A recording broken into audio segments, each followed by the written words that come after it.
Okay, we're back here at the wheel and we're ready to trim. Our pots have been sitting for about a week and they are a good leather hard.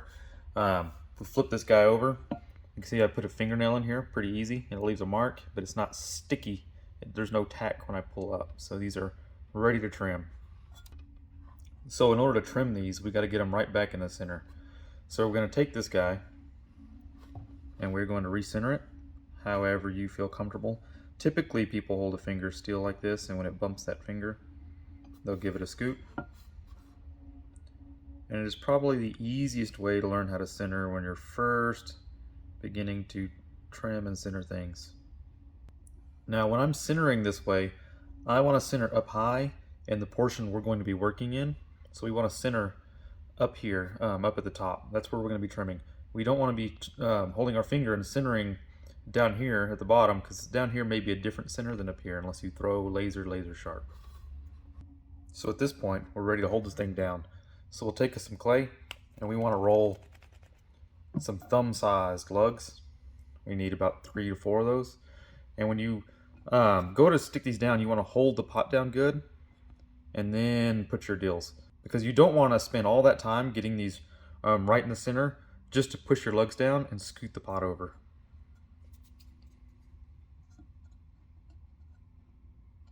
We've put our lugs around our pot. It is held down nice and in the center. And we'll double check to make sure we're still centered, and we are ready to trim. Okay, so our pot is centered. Now there's a couple of things we want to consider whenever we're going to trim these feet.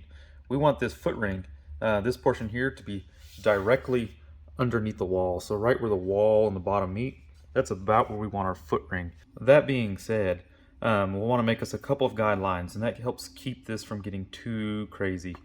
So I know the bottom of my pot is about this wide. You can measure those before you flip them over in center, but I know more or less it's about this wide. So that I'm going to go ahead and set a boundary for the outside of my foot ring and a boundary for the inside of my foot ring. Now I've made those lines a lot wider than I need in case I want to scoot this in a little or trim this foot a little bit out. So by setting these guidelines, we now know that everything out here is going to be trash and everything inside of here is going to be trash. So the only place we don't trim is right between these two lines, and that'll make up our foot ring. Okay, so let's jump right in. We now have our guides. Let's come out here and trim out any junk you have just to establish center. So we get rid of all of the trash, and we are ready to hog away some of this material. So let's just go ahead and get rid of as much material here as we can. Once you've gotten rid of a good chunk of clay here, so you go from this line down to the body, go ahead and just forget about that for a minute and begin working in here. So you can trim from the center out or from the outside in, it doesn't really matter.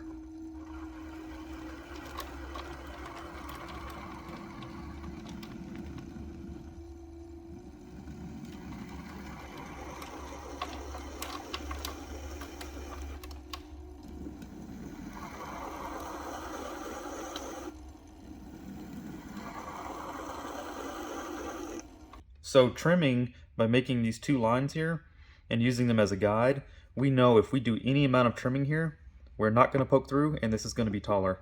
So we can do the bare minimum trimming here if our pot's kind of thin and still have a foot ring that works. So we've removed enough clay here.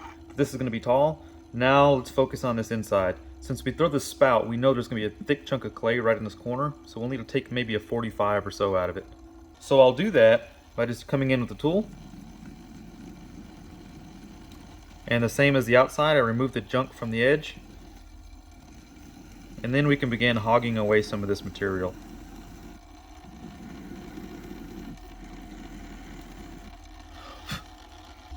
Okay, I think we've removed plenty of clay through here to get rid of all of the weight that we're going to get rid of.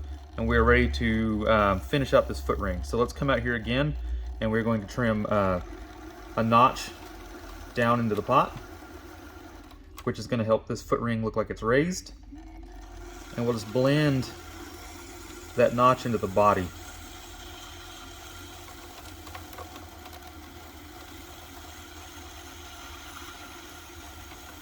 So we removed a bunch of that clay, and I'm only going from that notch down to the body, and that's going to do is give me this nice shape and give me this raised foot ring.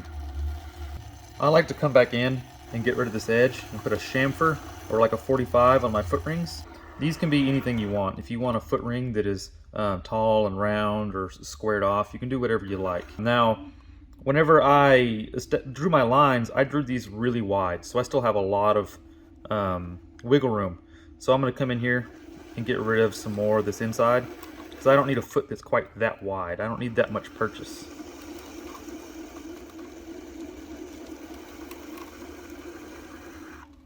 So in order to chatter this, I usually use one of these types of tools.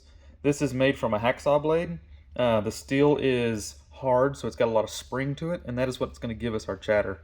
Now, when we go into this clay, we don't want to go in 90 degrees to clay. We want to come up to 45 or so, and we're going to want to use a good amount of downwards pressure. We want this thing to bow a little when we're pushing down on it. You'll see what I'm talking about. You can hear when you're chattering well.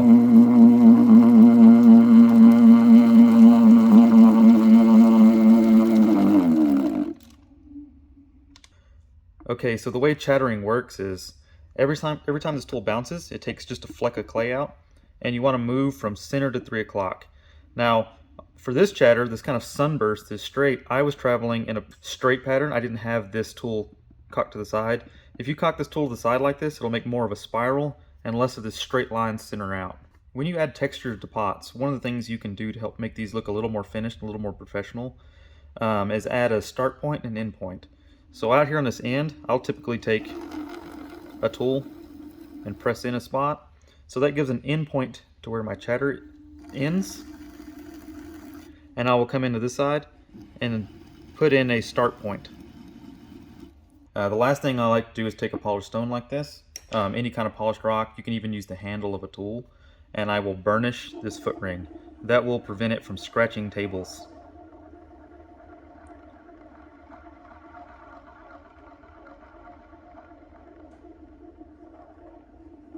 I would suggest signing all of your pots before you take them off the wheel after you've trimmed them, and that will keep you from forgetting to sign pots.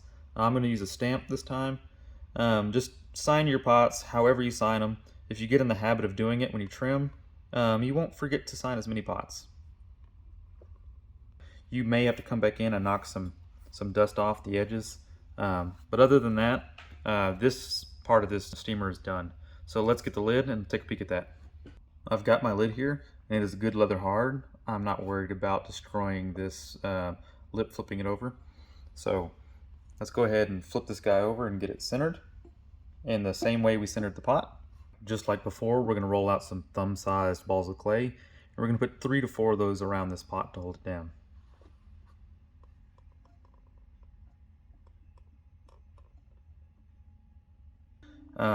The bottom here is about 3/8 to 1/4 of an inch thick. It's pretty much our final thickness. And down here on this wall of the pot is our final thickness. We only left the rim thick when we made our gallery. So that being said, between here and here are perfect thickness, and everything in between needs to go. So we are going to take off this corner and go from here where it's perfect and here where it's perfect.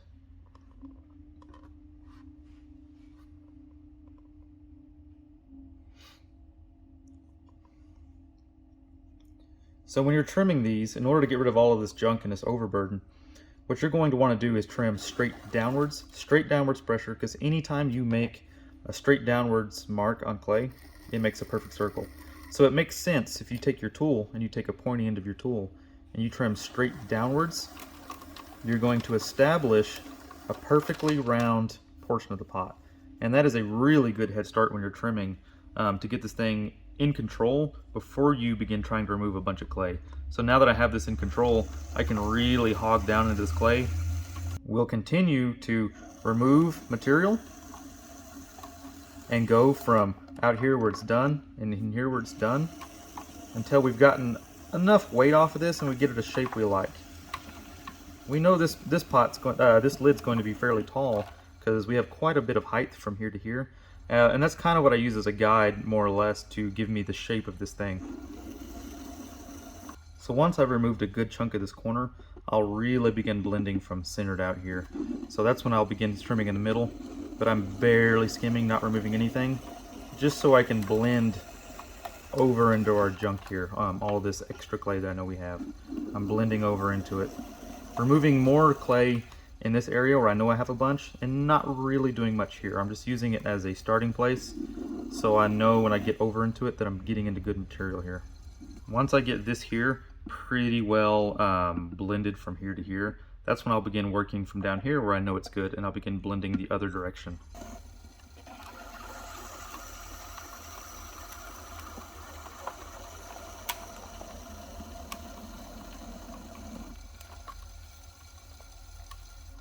At this point where I've blended from here and from this side to here, that's when I will begin thumping it and listening to the pitch. Now, in here, see how loud and bright and sounds like a drum? I know this is thin. Now, as I come over, it's more of a thud, so I know I have more thickness back this direction, so I can do a little bit more shaping back in here. I don't want to get this so thin, though, that this lid is going to break really easily. I just want it to not be too heavy. I want it to be a comfortable lid. And if a pot is comfortable and the weight is comfortable, it's something you're more likely to use. Alright, I think we've gotten to about a good place. This lid should be plenty light enough. It's not going to be too heavy, but it's not going to be so thin that we're going to be worried about using it. So we need a way to pick up this lid. So we're going to take a grape-sized ball of clay, and we're going to add it to the center, and I'm going to show you how to throw a knob. So there's a couple things we need to attach our knob. We're going to need a needle tool, and we're going to want to scratch the heck out of this thing. Now, it's fine if you scratch a place bigger than what you're going to attach, because you can always smooth it off. But if you don't scratch a big enough area, and you don't scratch deeply enough, and your knob doesn't stick, well, then you're out of luck. All right, we've chewed this thing up really well, and we're ready to put our grape on there. We'll want to do the same on our grape. We'll want to score this up, even though it is a soft ball of clay. We'll want to chew it up pretty good. Now, when you chew these up, what's basically happening is we're putting this together.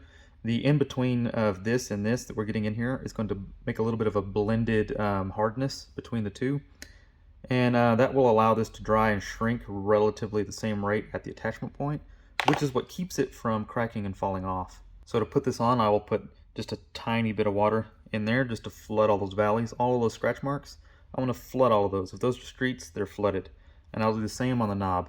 I don't want these soaking wet, I just want to fill all of the scratches. We'll take our now scratched grape, push it into the middle. We want to be careful because we don't want to dome in or damage our lid since we spent all this time getting it thrown. We don't want to soak the center down and then push down in it and make a dimple or a nipple on the inside. So be a little bit careful. I do a lot of wiggling, and what that's going to do is squish out all of the slip, turn all these little grooves and lines and extra clay into slip. And that's what's going to help us attach. That stuff's going to be like the glue. It also provides a little bit of suction when you wiggle because it's pushing out air. And that little bit of suction gives you a little bit of an immediate attachment. And then the in-between and the glue is what's going to help it stay. When I put these on, I'll usually come back and remove any excess water I have here. Because again, I don't want to soften this lid any more than I have to. Because I don't want this to push in. Alright, we've got our ball of clay attached. We've given it some wiggles. Now we need to get this centered. It's just like throwing on the bat. We need to get our ball of clay centered. A lot of times I'll come in here and give it just a little bit of some pushes down and some shaping. Because if it's too lumpy, just like whenever you're centering a big ball of clay, it can be hard to center. So come in and really kind of mash this thing and get it in a shape that is pretty consistent. So when you go to center this, it's not such a big pain. We really don't want to spend much time centering or messing with this because we don't want to soak our lid and cause it to sink in. That being said, I like to use a sponge rather than soaking this thing to get this wet, trying not to soak the lid. And I'll wet usually 3 or 4 fingers and a thumb, and I will just pinch it and kind of come up. So we are centering this an awful lot like we would a big ball of clay. Our left hand is still doing all of the side stuff, our right hand is still doing all of the top stuff. So the left hand is pushing in, right hand's pushing down, until we get a little centered ball of clay. We've got our ball of clay centered. I'm going to come in here and remove any excess clay I have down here because I don't want it sitting on this lid. I know I keep bringing it up, but it is really, really important that you don't let these lids get any wetter than they need to, because these like to push in and cave in very easy. Okay, our ball of clay is centered. I'm going to come in with a finger and push in from the side to narrow up the bottom of this knob. And that gives me a little bit of an undercut here, and then I can work the top of this ball of clay. Now if you get to this point, or the centering point, and you feel that this lid is soft at all, go ahead and stop here. Set this aside and come back to it later, because you do not want to soak this lid and have it collapse. We're ready to make us a knob. Now I've already undercut it here, so we have a little bit of a we already have a little bit of a place that fingers can get purchased to. I want to flare this knob out, so I'll use the rounded part of my finger. Fingers around, you push in this middle, it will open it and flare it out. And then you have this little bit of clay here that you can pinch if you want to bring out a little bit of a knob. Okay, we've pinched out our knob, and now it's just a matter of cleaning it up. Now you'll notice whenever you're throwing this small especially, and you begin to pull out, it's really easy to get these a little wiggly, a little off center. So just continue to work on it, pull you out a good amount of wall here, a little wider than what you would want. And you can always come in with your needle tool and trim a little bit of it off. Okay, now it's just a matter of cleaning up what we have, and our knob will be done. If you want to add any type of patterns to the top of your knob, any kind of shaping, these can be whatever you like. So I've done a little shaping on my knob, and I've gotten it looking how I'd like it. So what I'll do is come in with my chatter tool again, and I'm going to make a mark. And this is going to be the start point of my chatter. That way I have a nice clean area between my knob and the rest of this pot. And I'm going to chatter this guy. Instead of holding this in a straight line with center to 3 o'clock, I'm going to kick it over an angle, but I'm still going to travel from center to 3 o'clock. So good downwards pressure.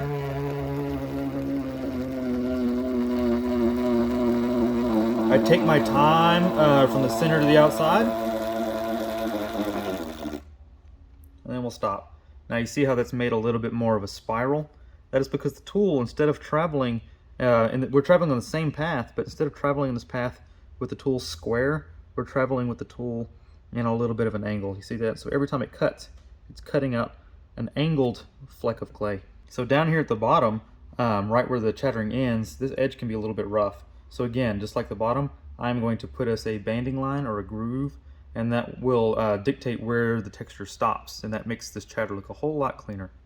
So I'll come in with the a pointy end of a tool. You can use a wood tool, whatever. I just happen to have this on hand, and it's what I like. So I'm gonna take it and just push in a little bit of a groove right below the chatter mark. And that mark will dictate where the end of the chatter is. So we have a nice smooth portion down here, the beginning of chatter, and a smooth portion to our knob. So good starts and good stops. Now we are ready to test fit our lids. So we'll get our pot.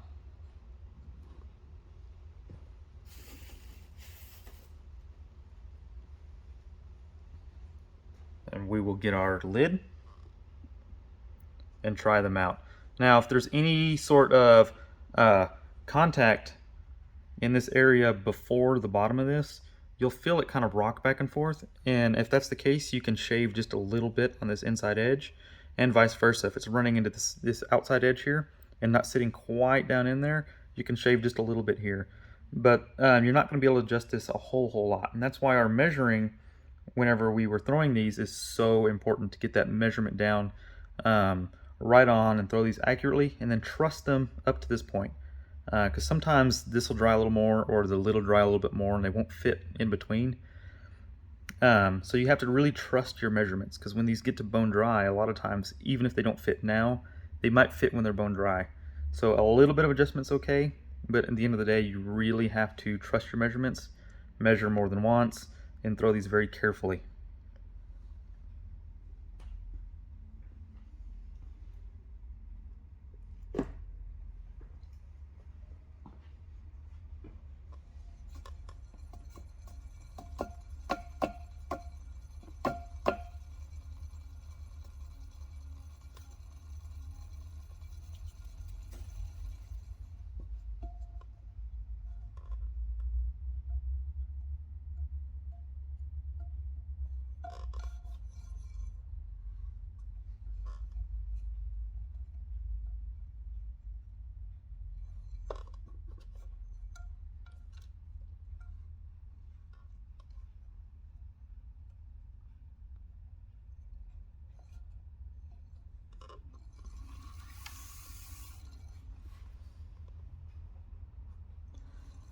For the sake of demonstrating what I'm talking about, I'll come in here and show you a little bit of what I'm talking about. So I've centered this up, and I centered up high where the lid is, so I'm centering my pot way up here. And I'm going to shave a little bit on this, and I'll show you what I'm talking about as far as removing some of this lip. So if you need to trim a little on the outside, you can trim a little on the outside. One thing to keep in mind is you don't want to get this thing so razor thin. So if that's the case, a lot of times you'll have to trim this down a little bit just to get a little bit of your thickness back. And what that'll also do is, since your pot has a little bit of shape this way, is it will widen this rim. It'll actually bring it out since you're removing some of the narrow part of the wall. So as you trim down, your rim will actually get a little bit wider. As you're trimming and trying to get this to fit a little better, regularly grab your lid and match it. See and test the fit. Because sometimes just the tiniest touch of clay shaved off makes a huge difference, and you don't want to overshoot and then your lid not fit. Okay, for the final portion of this, you're probably thinking, now how did you get these cute little handles on here? So let me show you how I do this real quick. So to make these handles, I'm going to take me a ball of clay, and I'm going to make kind of a fat tapered carrot. We're going to pull these handles. So when I make this fat tapered carrot, one of the tips I have for keeping this from sliding out of your hand is to hold this guy, smack the top, and it makes kind of a nail head on top. It gives you something to grab. So we're going to pull a handle. Most of us, this is an advanced class, so most of us have pulled. So we do that by pulling very quickly. Now, unlike a mug, we're going to want these to be fairly wide, kind of a strap. So skinny this way, kind of wide this way. I think these are about 3/4 of an inch wide, more or less. You can have these kind of however shaped, however you want. So when you're pulling these thin straps like this, if you ever get a little bit of a ball up down here at the bottom, go ahead and tear that off. Because these types of handles, when you're pulling them, they tend to tear pretty easily. So I do rotate my clay fairly often, because whenever you're pulling, you'll notice your hand is kind of an almond shaped. It's pointier on one end and rounder on the other. So I turn this fairly often to keep one side from getting really sharp and the other side to end up nice and rounded. So we want to keep that rounded on both sides. And we'll need a length of about 4 or 5 inches of good stuff. So right in here we have an area that is about 4 or 5 inches of roughly the same thickness, and it is about 3/4 wide. So this is the material we're going to save. So we just pulled this. This clay is far too sticky to work with as it is. So what I'd suggest is bringing it over to the edge of the table and letting it dangle a while. So by doing this, air can get all the way around it, and it'll dry the whole surface all the way around nice and even. That'll make it easy to work with when we go to attach it to our pots. And also, it'll keep it from sticking to the canvas and getting all tore up, so it stays nice and clean. So I'll usually pinch off part of that so I can use this to pull me another one of these, because I'll need 2 to make my lug handles. Okay, my handles have been drying. They no longer leave fingerprints, so I have taken them and laid them here flat. There's a couple of things I do ahead of time to get these ready before I attach them to my pot. Okay, the first thing I'm going to do is I'm going to scoot these guys kind of close together, and I'm going to cut off the ends about where they start to get to the same thickness. Okay, the second thing I'm going to do is I'm going to come in here and cut them off about 5 inches long or so, getting rid of these nasty ends. Okay, now on these lug handles, I like to do a little bit of shaping ahead of time. So I'll stand these up on edge, give them a little bit of a bend. I usually put a little bit of a bend, something like that, in them on either end. About 3/4, about the width of the handle in. So about the same width of this handle is about how far in I come and put these little bit of an S curve in them. So I'll bring these back down to the table with a little bit of an S curve, and I will push these 2 corners that are closest to me towards me, and then that can go down. So what's happening is the ends here are pie shaped. So both these ends are pie shaped towards each other, and that's what will give that lift in the center to create these lug handles. So that little bit of an S bend, and then these corners pushing towards each other, that's what gives me that shape. Okay, we have the pot sitting on a banding wheel. I like to work on a banding wheel. With the height of these tables and me sitting in a stool, it brings them up to about chin height for me, and that is really good for working with these little bitty detail type things that I can bring them close to my face. So we don't need the lid. We'll go ahead and set that aside so we don't damage it. Okay, let's grab us a handle and hold it up and see what we're working with. Now the one thing we can't do with these handles is we can't put them up at rim height because our lids go over top of this rim and they come down just a hair up here. So if we put this level with this rim, the lid won't sit correctly. So we have to come down a little bit, but otherwise these can kind of go wherever we'd like. So I'm going to come down on this one almost ½ an inch, and I usually hold it with my fingers just like this. I will grab my needle tool and I will mark above and below and down the ends of both sides of this handle. That way I know where to score. So now I have these kind of traced out lines where my ends are going to sit. Now if you're scratching and you're scratching this thing up and you find that it's coming off in little chunks and it's peeling a little bit and crumbly, take a little bit of water and dampen that thing. One of these brushes is great for moving around water in small amounts when you're doing this detail work. So I'll come back to it and really scratch this up. It's kind of like when we're putting our knob on our lid. We want this to be chewed up really nicely and pretty deeply. We don't want to be right in the surface. We want our handles to be able to blend into that surface really, really, really well. So when I'm happy with how scored these are, I will come in and I will do the same to my handles. I'll come in and I will chew these up. I want to chew these up really well because I don't want them to fall off. Now this clay is pretty fresh, so it's not nearly as important to score well, but I do anyway because I want to give these every chance to not fall off. So I do the best I can, even if it's a little bit overkill and I'm wasting a little bit of time, I'll still give it every advantage I can. Alright, we're ready to stick this guy on. So I'll take my brush, I will flood all those little valleys, all of those scratch marks. I want each one of those scratches to be flooded with water, but I don't want it to be so wet that it's pouring down the sides of the pot and putting water where I don't really need it. The more moisture you add to certain areas, the more likely you are to cause damage in the kiln. So soaking anywhere near this rim in one area could potentially cause the rim to split or crack when it's fired. Alright, so we've got water on both ends.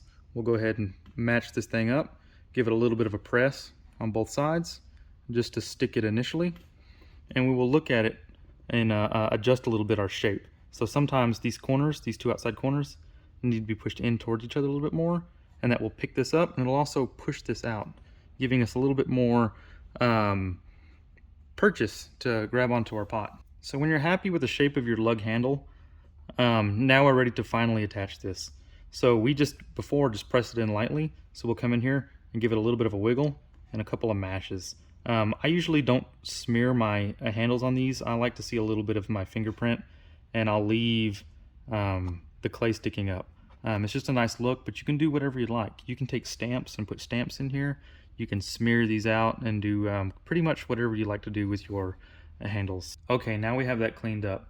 That is one lug handle. We still have another to do. So to do that, I typically take something long and straight like a chopstick, and then that will give me a good center line straight across.